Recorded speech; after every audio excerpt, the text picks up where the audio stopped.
Selamat datang di segmen Bersama Istri episode 2. Hari ini sudah episode 2. Hari ini istri saya ngajakin bikin konten dan saya nggak tahu mau ngebahas apa gitu. Katanya mau nanya gitu, tapi nggak tahu mau nanya tentang apa. Ayang, mau nanya apa emang? Hari ini pengen nanya-nanya soal marriage is scary. Fenomena itu. Ya. Karena beberapa minggu ya dari kemarin sih kayak lihat postingan tuh karena mungkin algoritmanya ya. Jadi kayak marriage tuh ternyata kayak gini. Terus ada yang suaminya kurang peka. Jadi kayak kepikiran lah. Terus bosan lihat-lihat scrolling yang kayak gitu-gitu. Jadinya pengen memperluas wawasan aja. Tapi menurut Ayang itu yang posting-posting kayak gitu tuh dia udah menikah atau belum menikah menurut Nadia? Iya pastinya udah. Karena kan mungkin orang tuh posting sesuai keadaan dirinya kan. Yang dia rasakan gitu. Iya. Usia perkawinannya? Nggak tahu. Tapi dilihat itu masih muda-muda gitu ya. Yang kebanyakan bikin pasti orang dari umur 20-an ke atas sampai 30-an.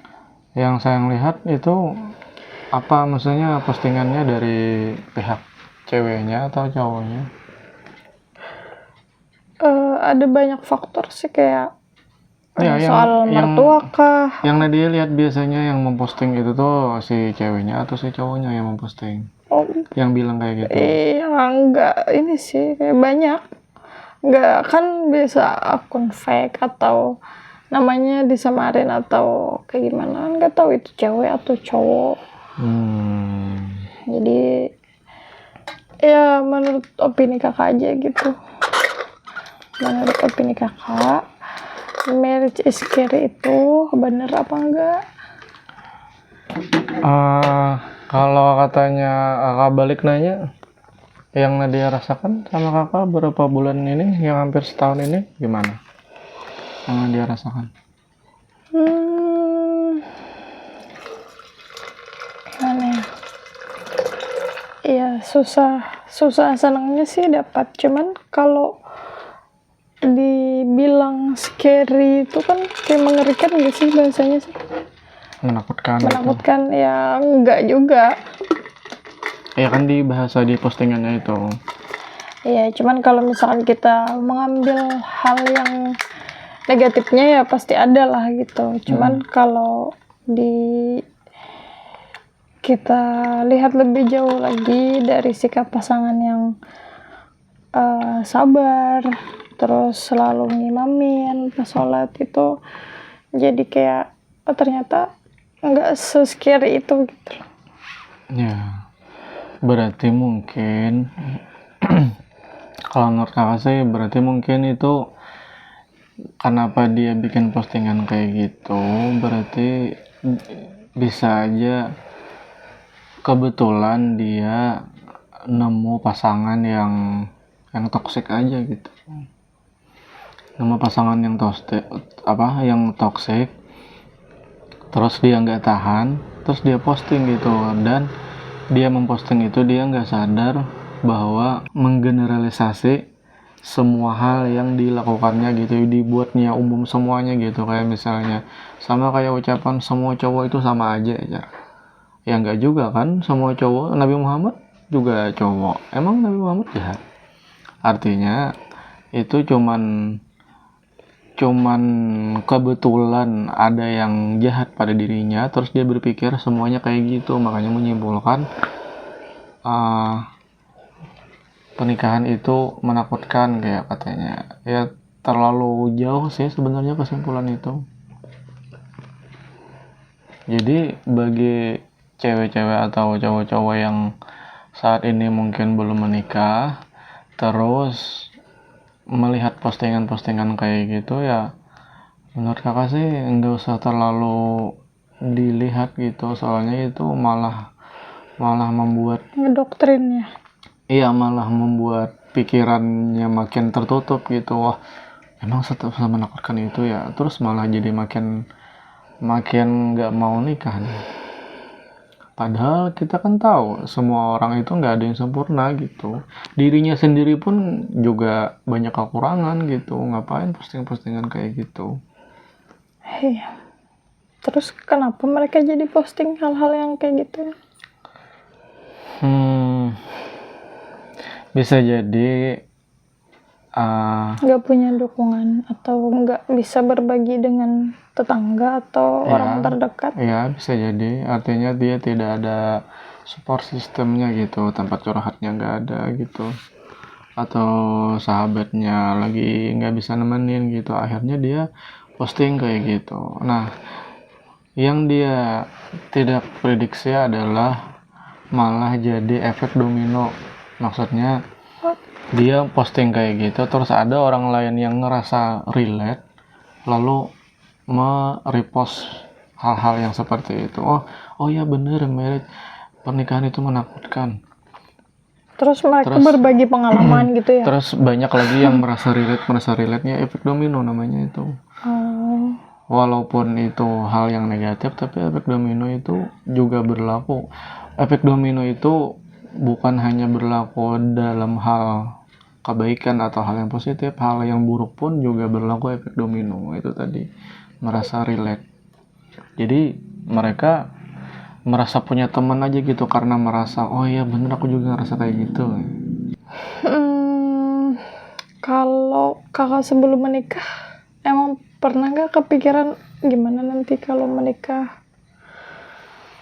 Atau teman-teman kakak cerita nanti kalau kamu nikah kayak gini. Kalau teman-teman cerita ya pasti ada teman-teman yang sudah menikah gitu cerita gimana susahnya berumah tangga gitu, ya pasti ada. Cuman tergantung kita yang menyikapinya. Kalau kakak mah menyikapinya ya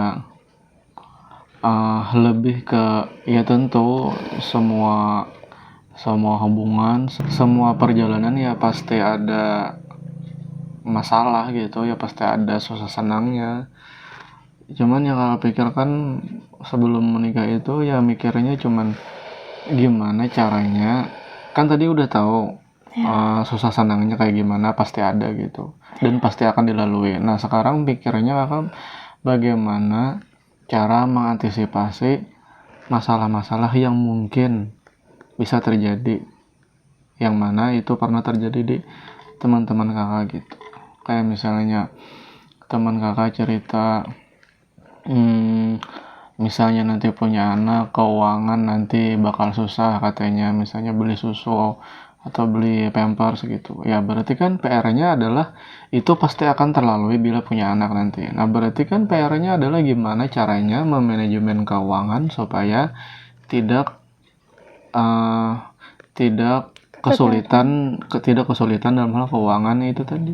Jadi itu bukan malah jadi takut punya anak ya, bukan gitu sudut pandangnya, tapi ya justru malah membuat kita berpikir gitu, oh berarti kalau gitu nanti masalahnya ya kira-kira strategi apa yang pas untuk menyelesaikan masalah itu atau mengantisipasi masalah itu.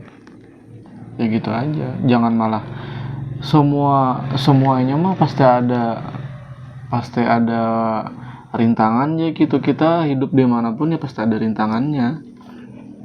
Mau gimana pun, mau hidup sendiri pun ya menakutkan juga sebenarnya hidup sendiri.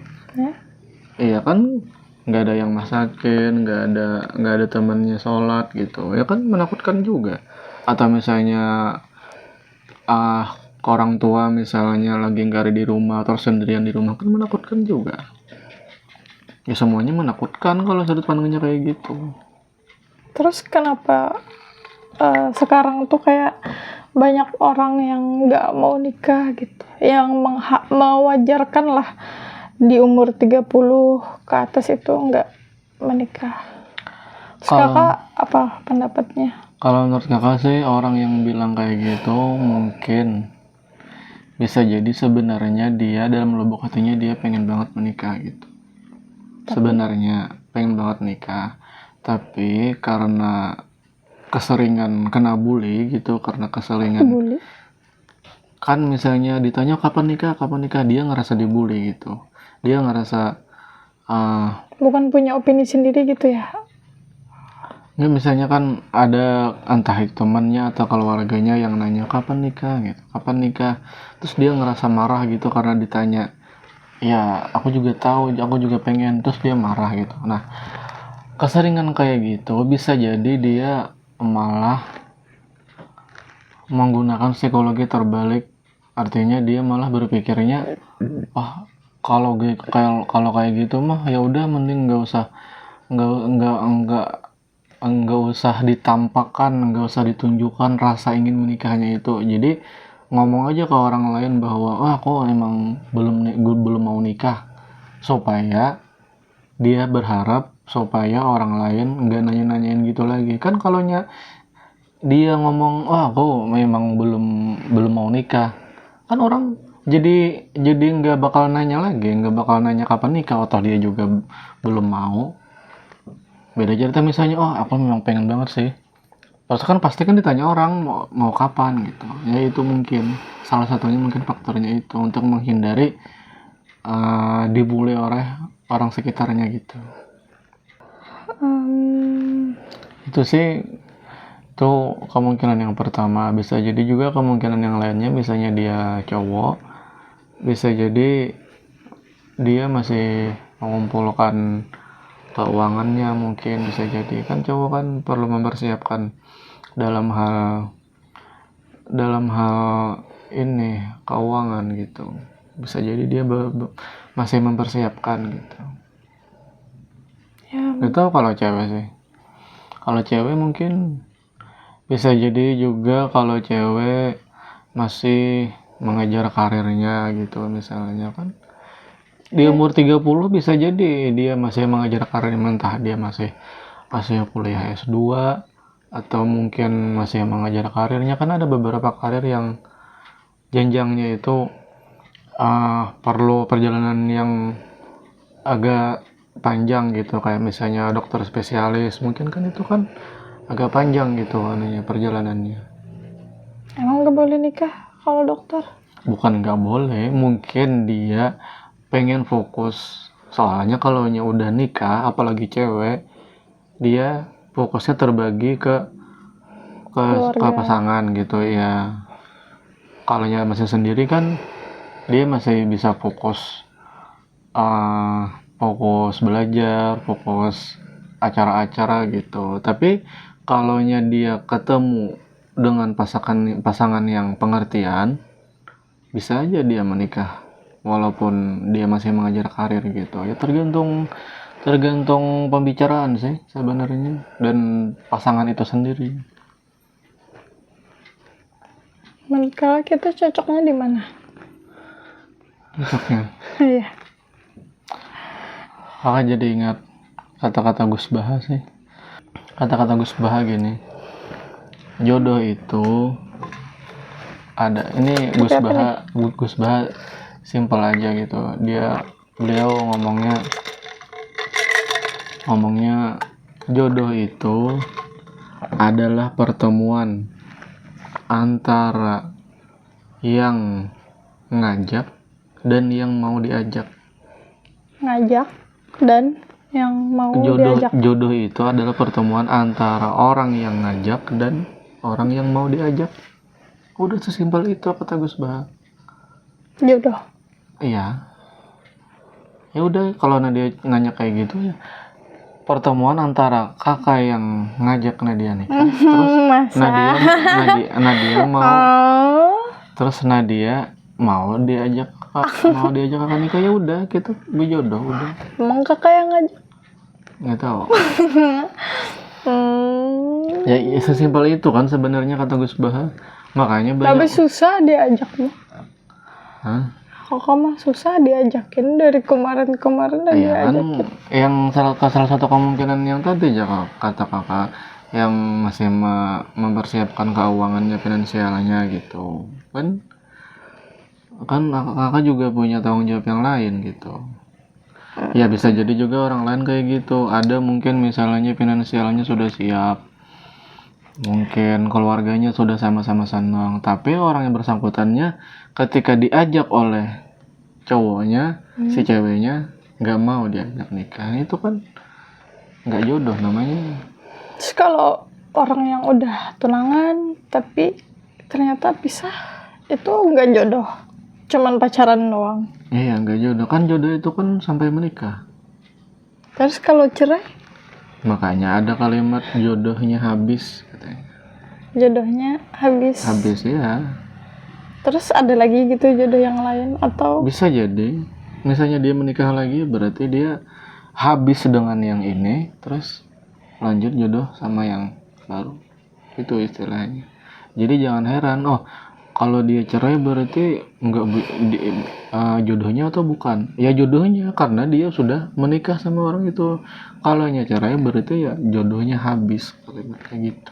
berarti di Lauhul Mahfuz tuh tertulis banyak nama gitu ya kalau misalkan. Ya bisa jadi, setahu kakak sih seperti itu. Wallahu alam ya.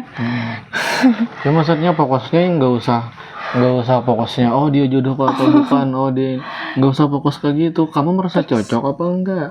Kalau merasa cocok ya udah jalanin. Kalau emang merasa udah yakin ya udah Lamar gitu ya. lamar gitu. Udah sesimpel itu aja. Kan kita kan dikasih Tuhan otak gitu untuk berpikir. Kita bisa menilai pasangan kita. Kita bisa menilai pasangan kita apakah dia ini cocok dengan saya ketika nanti berumah tangga atau tidak. Kemudian yakin nggak? Udah Bakal sesimpel bisa itu. sampai Iya, tua gitu ya. iya. Terus kalau sudah sama-sama, ya sama-sama jalanin tanggung jawabnya aja gitu. Jangan malah saling menuntut haknya. Kebanyakan orang yang berakhir itu kebiasaan terlalu fokus menuntut haknya. Sebenarnya kalau mau pengen sama-sama mah ya fokusnya ke kewajiban masing-masing aja gitu. Kewajiban masing-masing, jadi kan ya saling pengertian jadinya. Iya, kita pun juga masih belajar ya buat ngerti satu sama lain. Kadang kayak ngambek yang satu. Iya kan kayak masih ego masing-masing kan. Ya wajar lah, kan manusia juga kan. Iya. Terus gimana kalau misalkan ceweknya yang karakter cowokku tuh harus kayak gini, harus pendidikannya harus sampai S2, terus dia harus ngasih aku per bulan 10 juta gitu, terus ya biar bisa jalan-jalan terus tiap bulan keluar kota atau keluar negeri gitu. Kalau itu mah Tapi dia pengen si orang ini gitu loh. itu kan kriteria ya. Iya, tapi dia kayak maksa sama si cowok buat bisa gitu kasih dia kayak gitu biar mereka bisa kawin karena dia udah cinta. Ya berarti itu egois namanya. Memaksakan sesuatu hal kepada orang lain ya berarti apa namanya? Egois berarti kan namanya. Iya. Marriage is scary duluan ya. Sebelum marriage is scary. Sebelum marriage scary duluan. Iya, nggak usah jauh-jauh, berarti dia egois gitu, memaksakan keinginannya. Itu kan yang disebutkan itu kan semuanya kan bukan kebutuhan, itu cuman keinginan. Bedakan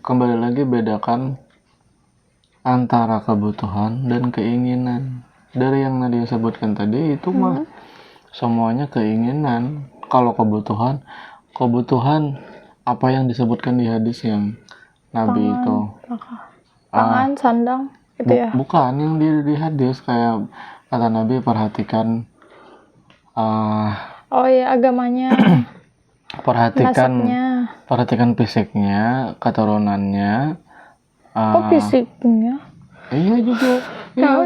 Iya cantiknya atau tampannya, fisiknya, keturunannya, kemudian keuangannya, terus akhlaknya, yang terakhir agamanya. Tapi kata Nabi agamanya yang terpenting. Nah berarti itu kan kalau dilihat dari situ berarti kan yang kebutuhannya adalah 5 hal ini. Kalau misalnya pengen gajinya 10 juta sebulan, ya itu mah ya keinginan. Kembali lagi kata Nabi yang keuangannya itu, ya kamu perlunya dalam sebulan kebutuhannya apa, misalnya beli beras berapa, terus beli ya kebutuhan rumah tangga lah berapa habisnya, kan gak mesti harus 10 juta. Tapi kembali lagi kalau misalnya si ceweknya memang pengen hal-hal yang kayak gitu, pengen jalan-jalan terus atau gimana, sebenarnya hak dia sih pengen kayak gitu, pengen dapat atau pengen punya suami yang kriterianya ya seperti yang disebutkan tadi, emang hak ceweknya. Tapi kalau memaksa hal itu harus ada di cowok yang dia suka, nah itu baru namanya egois. Yang gak usah nuntut macam-macam. Kalau ceweknya sayang sama si cowok ini, ya udah terima dia apa adanya gitu, apa yang ada di dirinya udah terima aja gitu, kan udah sayang gitu, yang gak usah nuntut macam-macam. Tapi katanya cinta mah nggak bisa dimakan gitu. Ya udah gak usah sama dia, gak usah paksa. Yang nggak usah dipaksa, udah jangan marah. Iya, gak usah. Kalau ngomongnya kalau makan cinta mah nggak kenyang gitu, ya udah gak usah sama dia gitu. Silahkan cari yang lain. Masalahnya kan dia kan pengen hidup bareng cowok yang dia sayangi, tapi pengennya si cowok yang disayangi ini punya hal-hal yang dia inginkan tadi, yang kriteria tadi. Ya egois namanya itu. Nggak usah kejauhan. Gini aja deh, kalau kamu menginginkan seorang pangeran untuk jadi pasanganmu, atau pengen seorang pangeran melamarmu, berkaca dulu apakah kamu sudah seperti Cinderella, kayak gitu aja.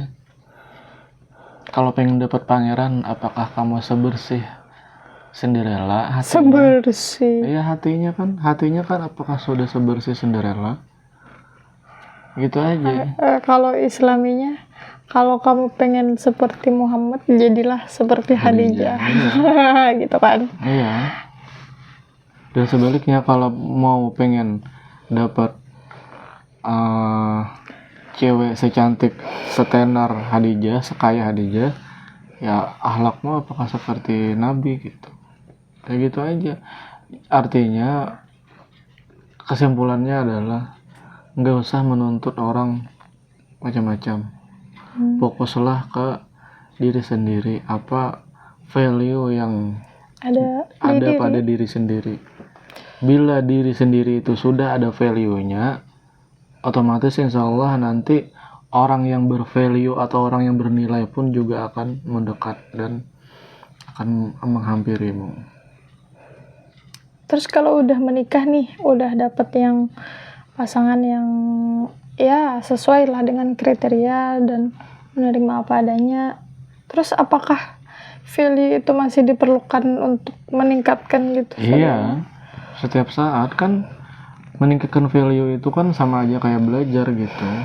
Ya Kayak belajar. Maksudnya ya gitu. Ya kan, kata Nabi kan belajar itu ya sampai dari buin sampai liang lahat, artinya kan belajar terus menerus. Begitupun meningkatkan value gitu, berarti harus terus menerus. Makanya biasanya orang-orang yang udah tua itu biasanya jadi berkarisma, jadi berwibawa. Orang yang berwibawa itu value-nya sudah tinggi gitu. Kayak gitu kan, kadang kan kita ketemu orang yang lebih tua gitu, kayak misalnya umurnya 50-an gitu. Ada kan beberapa kayak kita ngelihat aja, ngenatap wajahnya aja kayak segan gitu. Ya itu berarti value-nya berarti meningkat gitu. Kita bisa nggak jadi kayak gitu? Ya kalau terus belajar, terus memperbaiki diri, bisa-bisa aja. Kalau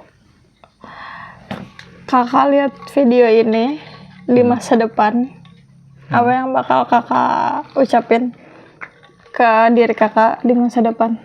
Entah 20 tahun, 30 tahun, atau 50 tahun ke depan gitu. Kalau kakak lihat video ini.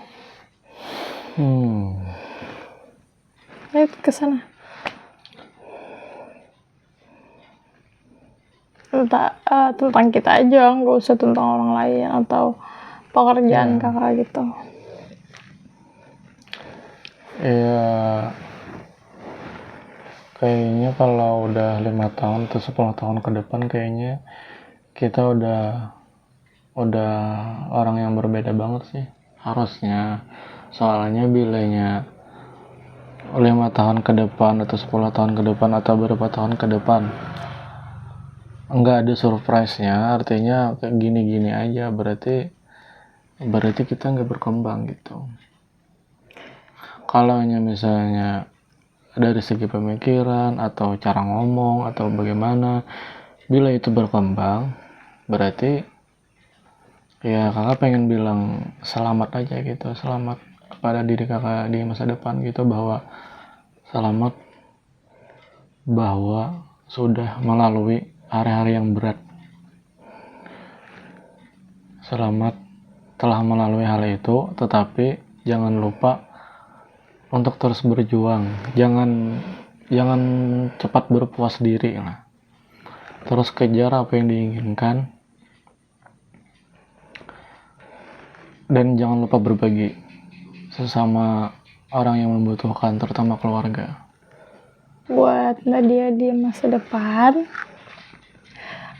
selamat ya sudah menjalani hari-harinya yang berat, terus bisa menemani suami yang selalu berjuang, terus bisa ngerawat anak-anak, terus apa ya, pastinya lebih cantik, lebih sukses dari hari ini. Dah, itu aja sih. Selamat, Nat. Udah. Mungkin sampai di sini dulu. Deep talk. Ya, segmen bersama istri. Semoga bermanfaat. Dan terima kasih sudah menonton.